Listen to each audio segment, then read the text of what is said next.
Apa yang Cica Adam nak bagi tahu tuan-tuan, kita pakai adalah ramuan lama. Tuan-tuan tengok kualiti minyak kita sangat-sangat cantik tuan-tuan. Assalamualaikum tuan-tuan. Cica Adam nak bagi tahu pada tuan-tuan yang ada masalah saraf, sendi dan tulang, patah tulang, retak tulang, terkehel, terselio, mesineh. Tengok. Ni dia minyak raja saraf Cica Adam buat.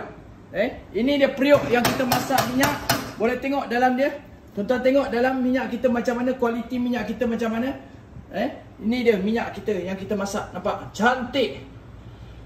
Apa ramuan yang kita pakai? Kita pakai ramuan daripada akar suluh betam, raja kayu, pasak bumi, pokok but-but unggu dan getah patah. Getah daripada pohon patah. Tuan-tuan tengok kualiti minyak kita. Memang cantik kita masak. Kita masak selama 5 jam lebih, dekat 6 jam. Kita perap hampir 1 bulan. Kita perap hampir 1 bulan. Tuan-tuan tengok kualiti minyak kita ni. Bukan cakap main-main. Ini yang ramuan ni kita pakai ramuan lama. Dia bukan sekadar untuk saraf, terkehel, terselio, patah tulang, retak tulang. Dia juga baik untuk kalian yang ada masalah melibatkan sihir dan busung.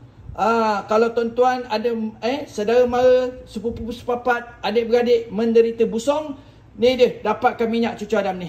Bagi tahu kita akan ajar tuan-tuan, kita akan tunjukkan tuan-tuan bagaimana cara untuk merawat busung menggunakan minyak raja saraf keluaran cucu Adam. Tuan-tuan, ramuan ni adalah ramuan lama susur galuh. Yang mana nak dapatkan tuan-tuan? Macam biasa tuan-tuan tengok di ruangan komen, cucu Adam ada sertakan link. InsyaAllah. Assalamualaikum.